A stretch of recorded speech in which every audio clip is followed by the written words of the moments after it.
Projeto Memória Podcast do Clube Hebraica. A história do clube sendo contada sempre com um novo episódio. Olá pessoal, muito bem-vindo ao canal de podcast da Hebraica. Hoje a gente resolveu trazer uma personalidade da Hebraica, conhecida por muitos que frequentaram essa casa, que frequentam até hoje. Uma pessoa que chegou aqui no carrinho de bebê, chupando chupeta, e hoje, até hoje é o nosso conselheiro, um querido de todos aqui da Hebraica, nosso querido Mauro Goroditi, conhecido como Maraca. Maraca, bem-vindo ao nosso podcast. Você é uma pessoa que realmente não podia fazer falta no nosso podcast, senão quando falar de Hebraica, não falar de Maraca, o podcast não estaria completo. Então hoje a gente vai saber um pouquinho mais da vida do Maraca, conhecer como é que ele chegou aqui na Hebraica, o que ele tem para falar, quais foram os medos dele aqui na Hebraica, qual foi o sucesso, qual esporte que ele fez, que frequentou aqui na Hebraica. Maraca, bem-vindo ao nosso podcast. Obrigado. Maraca, que ano foi que você chegou aqui? Vamos lá. Eu nasci em 57, né? Então eu nasci em julho. Eu acredito que o primeiro verão de 58 eu já estava aqui na Hebraica. Um aninho já chegou o Maraca. Não, 6 meses, até menos. Era de chuquinha, leitinho, né? Quando não era amamentado, no cantinho. Meu que teu pai, tua mãe, meus avós. Seus avós, veio a tropa toda. Meu irmão toda. mais velho, meu irmão não era nascido, o Fabinho, né? Que é o temporão, que lá em casa um é temporão do outro. Aí. Você é casado com a Márcia. Com a Márcia, uma gaúcha. Gaúcha, com filho. Conhecia todo mundo aqui e casei com a gaúcha. Conheceu a Márcia na Hebraica? Não. Não, eu conheci aqui no Rio, que ela veio a visitar a mãe dela, que estava doente. E... Já ficou? Não, foi. Aí ela sabia que eu era namorador e tudo. Aí ela ligou, ela voltou para o Paraná, que ela trabalhava no Paraná. Ela ligou para mim, sábado, 8h30 da noite. Prova dos 9, né? Sabe como que é gaúcho, né? Deixa eu ver se esse garoto está em casa ou não. Aí ela me pegou. Essa ligação acabou às 10 da manhã de domingo. Quarta-feira ela estava aqui no Rio. Já Quarta-feira ela estava aqui no Rio. Maravilha. E o dia que a gente se conheceu, exatamente um ano depois, mesmo dia, 2 de março, nós casamos e iríamos fazer as bodas de prata, mas veio a Covid. Então vem agora, dia 2 de março, completamos 30 anos. Com um garotão em São Paulo, médico. Querido de todo mundo. O meu filho é o mito. O pessoal fala, era filho do mito no Rio, mito em São Paulo. É isso. Sem nenhuma humildade. Mas vamos lá, meu vamos filho, voltar sou para papai coruja. Vamos voltar para a Hebraica. Hebraica. Primeiro esporte que você fez na Hebraica? O primeiro esporte Judô? foi a primeira brincadeira, brincar de baleia na piscina da Hebraica. Tá, mas e o judô? Chegou na Hebraica? Judô comecei com 4 anos de idade, com CC e Ivata. O Ivata, mestre Ivata. Exato, a Hebraica, pouca gente sabe, o Brasil tinha 3 potências no judô, quando o judô brasileiro não era conhecido a nível mundial. Era o paulistano, a Gama Filho e a Hebraica. Ao ponto de a gente ter o melhor mestre de judô do mundo, que era a faixa vermelha, aqui nos dando apoio ao CC Ivata e a nós todos, o mestre Ogino, que era a faixa vermelha, a maior autoridade da história do judô no mundo desde Jigoro Kano. A Hebraica tem coisas que a comunidade nem tem ideia do que já rodou aqui no clube. Muitas medalhas aqui na Hebraica? Muitas. Você ganhou quantas medalhas aqui, mais ou menos, uma média? Já perdi a conta, mas Na época quem não estava com você aqui, conhecido? Olha, todo mundo. O Sérgio Kleiner, o Léo... Calma, devagar, vamos lá. Serginho Kleiner está em Israel, o Léo Oberstein foi pentacampeão brasileiro, eu acho. Carioca também. Flávio Zenker, que é meu irmãozinho de coração. Agora você me pegou de surpresa. Macabida, você chegou a disputar Macabida? Não. Não foi para Macabida? Não fui. Teve uma que eu iria e eu tive uma lesão e estava sem condição de... Fiquei uns 6 meses machucado. Foi um acidente besta que tive num treino. Vamos lá, anos 80. Você chegou aqui, começou a trabalhar na diretoria de José Schipper. Foi onde tudo começou? Eu fazia pontas, eu sempre estava ligado. Por exemplo, o boate da Hebraica. Eu agitava o rebu, eu estudei no Pedro II. Eram 28 alunos na nossa turma, 14 eram da comunidade. Aí eu puxei para o DROR e puxei para a Hebraica. 14. Você frequentou o movimento juvenil, era do DROR? O Você DROR. foi do DROR. Né? Rafael também era do DROR, né? Hein? O Rafael... Eu e o João somos os dois mais longevos do DROR. Com mais tempo de DROR, eu e ele. Ah, maravilha. Né? Mas você começou na diretoria do José Schipper. Hein? Você começou... De na comunidade diretoria mesmo, eu vou falar. Hebraica, quando falam qual é teu CEP, eu tenho 2. É Hebraica e minha casa. Era Então, referência. aqui eu me sinto como se estivesse na sala de estar de casa, no meu quarto, eu me sinto em casa. Aqui você foi diretor de juventude, diretor social, diretor de comunicação, vice-presidente social, vice-presidente social, foi escoteiro. de comunicação. Chegou a diretor ser de escoteiro comunicação. também na época da Hebraiquinha, Fui né? escoteiro com o Félix maluco lá, aquele pessoal todo lá, com o Alberto Grinstein, né? O Renato Flincas, falecido, de saudosa memória. Maurinho Crispum, de Qual saudosa foi memória. um fato marcante que você teve na Hebraica, o que a Hebraica teve na tua vida, desde quando você frequenta a Hebraica? Você fala assim, não esqueci aquele dia porque... Olha, teve o momento mais feliz e o mais triste no mesmo momento. Mais feliz. Teve uma época que foi o mais feliz, foi quando o querido, aprendi muita coisa com ele, com o Zé Schipper, né? E ele quer pegar a parte social, assim, mexer na coisa. Aí eu falei, o que tiver eu faço. Se tiver que limpar o banheiro, eu vou limpar o banheiro. Sou da casa. Não tem essas coisas de vaidade, nem nada disso. Aí ele falou, tem um festival de música. Tô dentro. Aí ele falou, quer coordenar? Coordeno, mas tem que ser no meu risco. Não vamos gastar um centavo. Tem uns troféus aqui, eu fico orgulhoso, que vou em vários lugares do Brasil, Porto Alegre, Curitiba, São Paulo, eu vou nas entidades, está lá o nosso troféu. E fizemos 52 troféus a custo zero, com lixo da obra do ginásio. Fiz serralheiro do clube, eu fazia arquitetura. Aí eu fiz o molde do H dançante com aço, com o resto da madeira.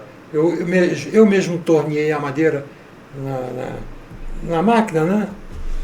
E a única coisa foi, não me lembro qual foi o funcionário, que ele foi no centro da cidade e imprimiu as plaquinhas, com os preguinhos. E depois fizemos o lustre. Aqui na Hebraica tem 2. Eu tenho uma que eu peguei a vaidade, fiquei com uma para mim. Eu tenho um filho meu que é aquela ali. E festivais de música e de dança. Mas tu acha que eu gostava de... Eu fazia músicas, eu não cantava as músicas de Israel, eu compunha as músicas, nosso grupo. Mas como é que começou isso? Eu não gostava de muita aglomeração. Aí eu falei, eu tenho que agitar. Como é que tem que agitar? Aí eu falei, vai lá dentro do camarim. Aí eu falei, eu vou lá para agitar lá dentro. Aí lá que começou a minha história de organizar festivais, essas coisas todas.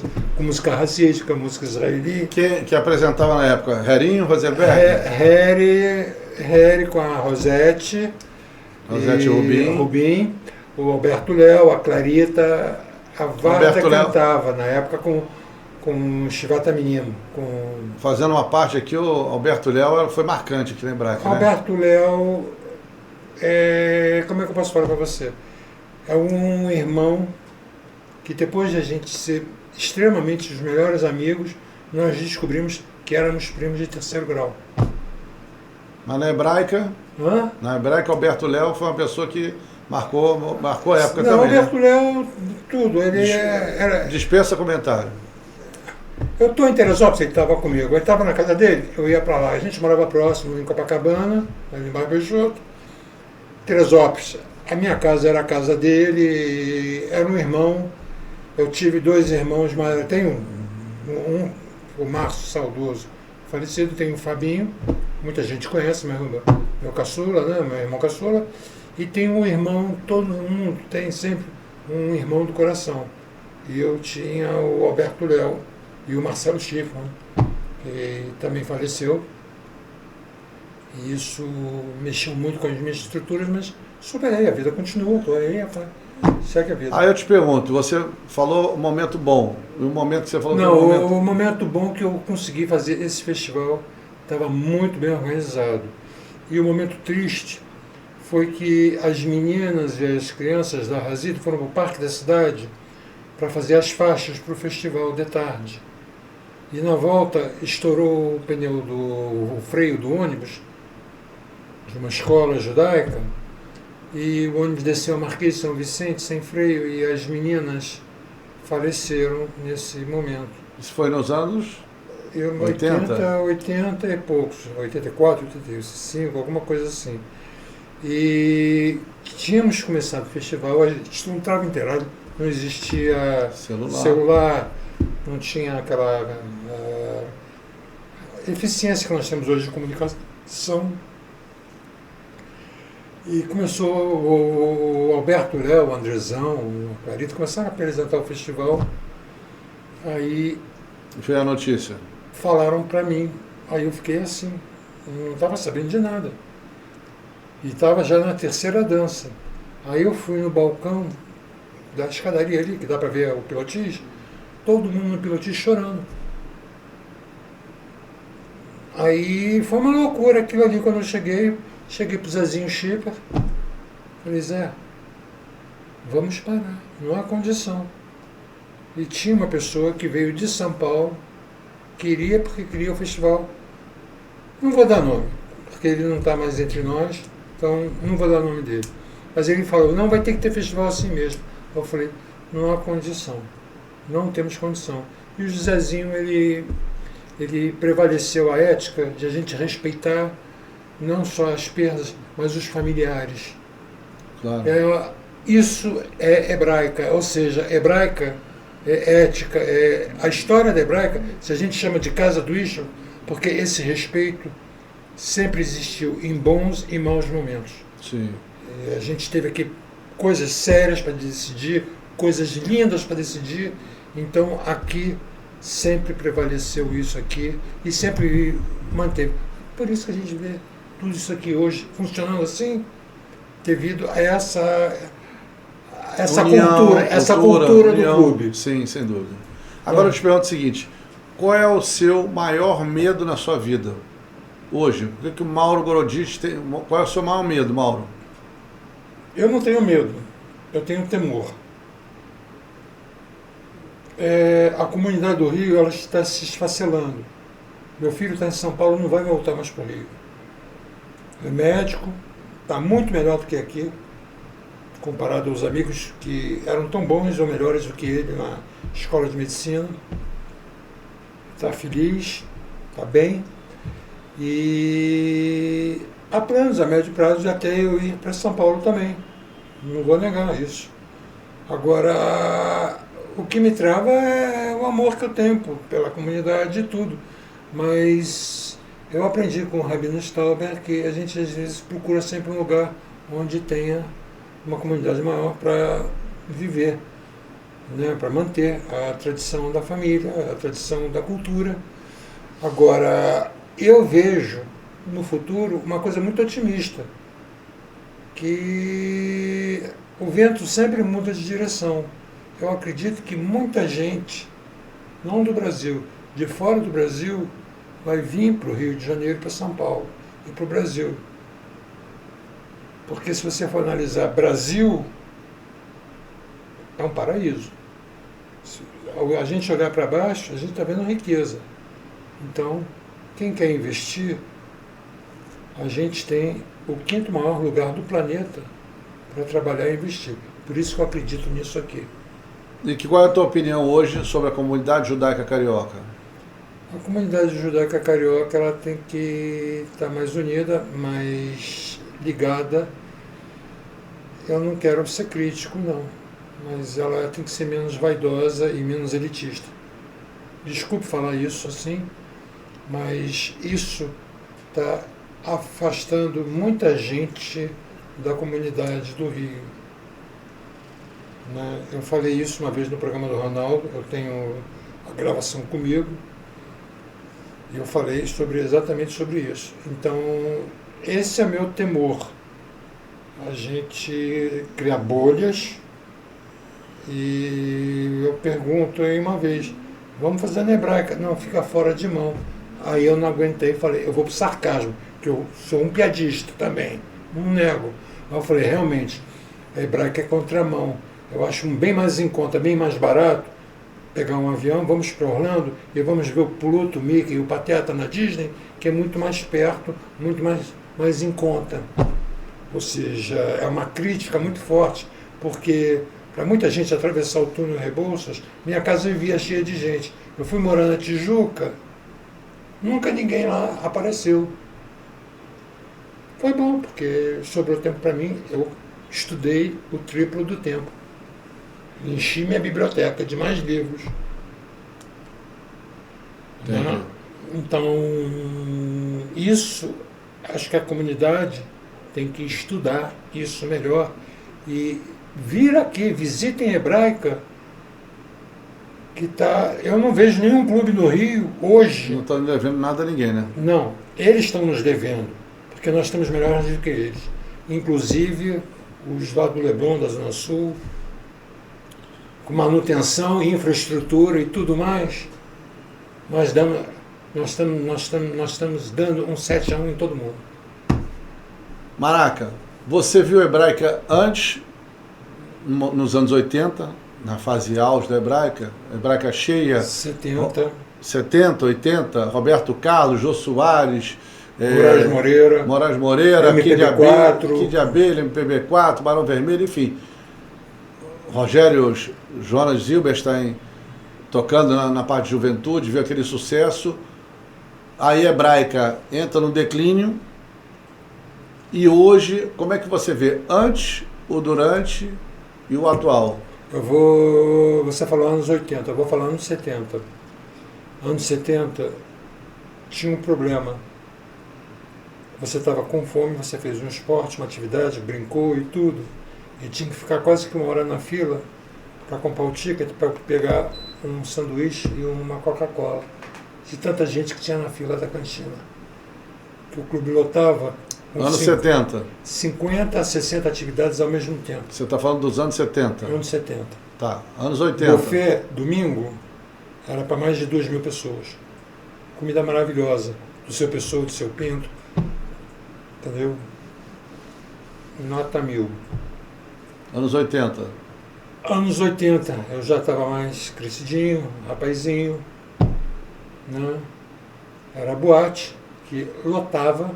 Fenômeno. A boate era... Não dava nem para dançar. Muitos casamentos. A boate, o som, esqueci o nome dele, é até hoje o melhor som de boate do Rio de Janeiro.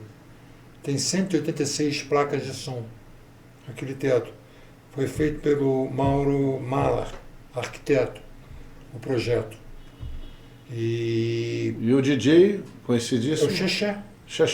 Xexé. Época auge. Os domingos, não era matinê, se eu não me engano, não é isso? Não, o sábado? Tinha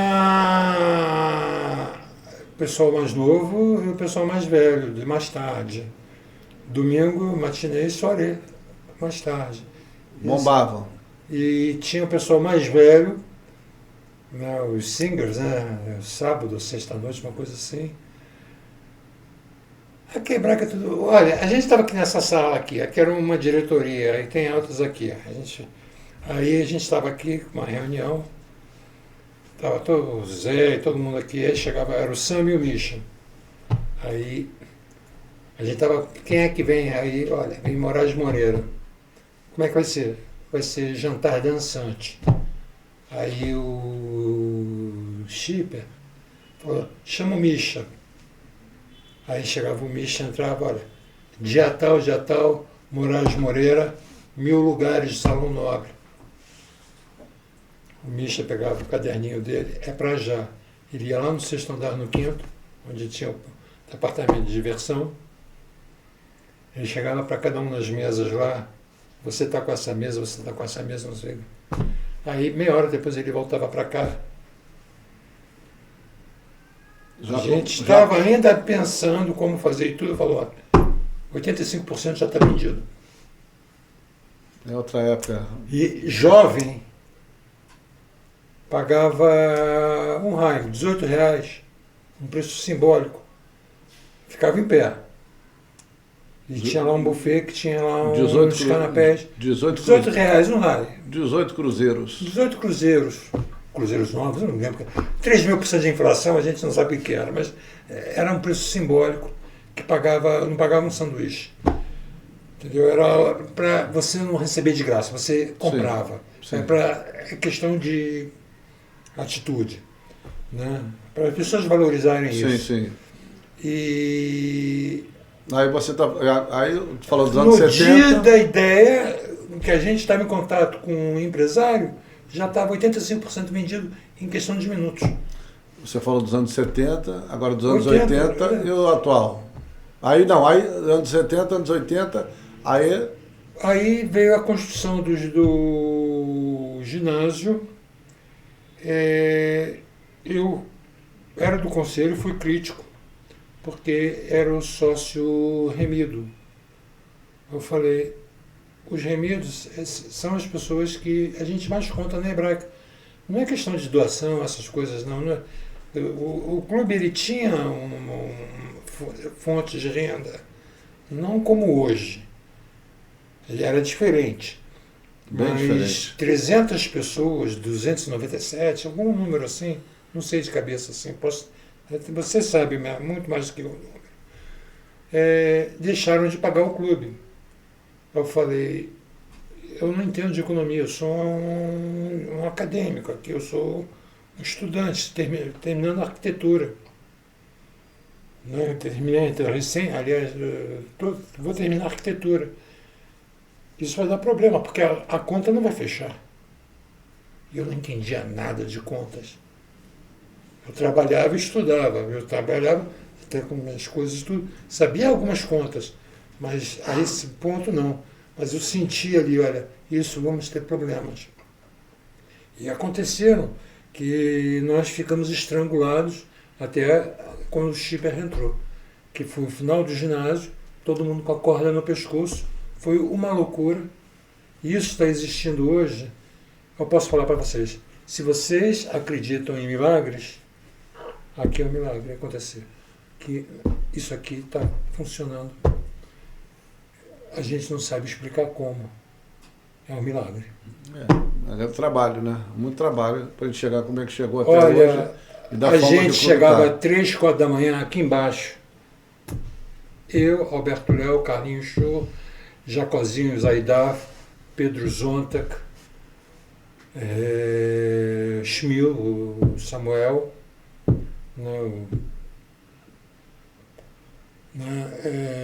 a gente olhava um para o outro e falava, nós somos malucos. Alberto Léo, né? A gente olhava um para o outro e falava, nós somos malucos. 4 horas da manhã, a gente aqui trabalhando, fazendo. E quando tinha festival, eu não ia para casa. A gente rodava 2, 3 noites sem dormir, fazendo. Porque hoje é tudo profissional, e naquela época não. Era todo mundo hebraico à raiz. Falamos, não, como é que é? Faço de graça. Você viu quando eu fiz o jantar aqui? Eu falei, eu vou cobrar um preço que eu não vou poder trabalhar fora. Então, pelo menos simbolicamente.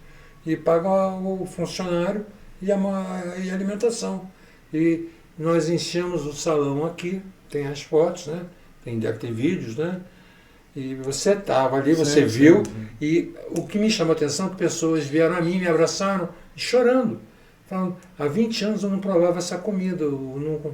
As pessoas falavam isso, porque era filho único, não tinha família, então as pessoas não tinham mais aquele paladar judaico e tudo, então elas agradeciam. Que legal a Hebraica trazer isso pra gente. E atualmente, qual é a tua posição? Como é que você vê a Hebraica hoje? Eu acho que hoje a Hebraica é um clube que... Eu sou flamenguista como você. Hebraica e Flamengo, quem seguir os dois clubes, está na ponta, está no topo. Você acha que mudou muito? A gente conseguiu atualizar, o clube hoje está moderno, está vamos nas profundidades da coisa. Você que é conselheiro... A Hebraica tinha 2 fontes de renda. Era o departamento de diversão e a mensalidade dos sócios, que eram bastantes. Uhum. Hoje, a Hebraica não tem mais isso. Mas a Hebraica tem N atividades com uma entrada de público monstro. Você que é do departamento do Conselho Fiscal do clube atual, nós estamos hoje no ano 2026. Nós estamos mais azul que esse azul da bandeira de Israel. Você não precisa dar números aqui, mas como é que mais azul do que o azul da bandeira de Israel. Muito bem, isso aí que a gente queria escutar. Azul. E quem é daltônico, que é parecido com vermelho, entendeu? Vá ao oculista, manda ele botar uma lente especial para tentar descobrir a cor azul, que é azul mesmo. Então vê no número lá que é azul, não tem o símbolozinho, o traçozinho de menos, não, tem mais. Maraca, eu quero te agradecer a tua presença. Você faz parte dessa história, você faz parte da bandeira da Hebraica, você é nascido e criado aqui, é uma pessoa que todo mundo que passou pela Hebraica por pouco tempo ou por muito tempo te conhece aqui dentro. Não poderia jamais deixar de te convidar. Meu apelido saiu daqui. Ficou famoso meu apelido, né? Maraca? Então, Sérgio Juer que me deu o apelido. Tá vendo aí? Essa é a novidade que a galera já está sabendo. Eu queria deixar o microfone e as câmeras do nosso podcast para tua mensagem final e já de antemão te agradecer a tua presença. Olha, entrar no clube aqui é prazeroso. Falar aqui, falta no idioma português adjetivos para dizer o que é, porque isso aqui é a história não só da minha vida, mas de centenas ou milhares de pessoas e famílias que passaram por aqui ao longo de gerações. As alegrias que eu tive com meus avós aqui dentro do clube, com meus avós, Maravilha. Com meus pais, com meus tios, com amigos, essas alegrias todas, isso aí é uma coisa muito significativa, é um peso muito forte. Uma coisa que é patente no clube, o carinho e a amizade que eu tenho com os funcionários do clube, que acho que é um dos poucos lugares que os sócios e as pessoas têm uma interação muito forte com os funcionários que estão aqui há 30, 40, 20 anos. A gente tem aí gente aí que já está empalhado aqui. Já se aposentarem continuam. Verdade. É prata da casa. Então, essas coisas todas ponderam. O que eu peço só, venham à Hebraica, não é só por vir à Hebraica. Visitem a Hebraica, mas traga uma cadeira para sentar, porque vocês vão cair no chão, porque esse clube parece que foi construído hoje. Ele está 0 quilômetros. A gente está reformando muitos... Ele está enxuto como a década de 60, quando eu era bem criança. Te agradeço, Maraca. Aprendi a andar no pilotis da Hebraica. Te agradeço. Os primeiros passos da minha vida foram no pilotis da Hebraica. Te agradeço, Maraca. Estava em obras ainda.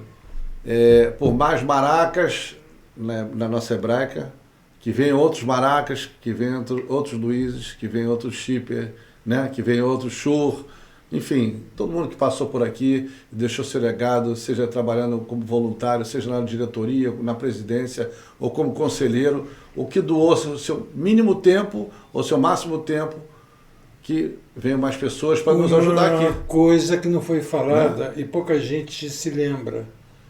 Todo o pessoal de Israel que terminava de Savar, eles fazem aquela viagem pelo mundo. Sim. E essa época do ano, de férias, eles vêm para o carnaval, para as férias, o verão carioca. Eles fazem a Amazônia, os Andes e tudo, e param aqui no Rio de Janeiro. E a Hebraica sempre foi a casa do Ishtv. Ou seja, jamais Exatamente. Essas portas ficaram fechadas. Sempre, como outros clubes que trancam as portas, aqui a gente abre os braços e... A Hebraica é sempre de portas abertas para a nossa comunidade aqui, e comunidade maior. Às vezes fica lotado de israelenses que aqui dormiam em cima do tatame do judô e outros espaços usavam nossos banheiros. teve anos que a gente dava refeição para eles. Sim. Né? Quer dizer, essa ligação, aqui em frente era a Embaixada de Israel.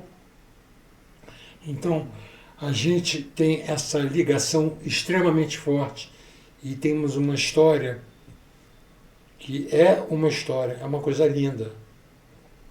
Eu acho que é isso aí. Valeu, Maraca, obrigado. Toca pra frente. Mais uma vez o podcast. E venham aqui. Com muita história. Venham né? aqui todo mundo. Venham. Não é longe, não. 4 pessoas no Uber, não paga uma Coca-Cola. Gente, muito obrigado mais uma vez, Maraca, pela tua presença, pelo podcast, por esse legado que você deixou pra gente aqui e essa história maravilhosa que você contou pra gente aqui. Valeu, shalom. Amém. Estamos aí sempre. Conte comigo sempre aqui. Valeu, gente. Até a próxima. Isso aí.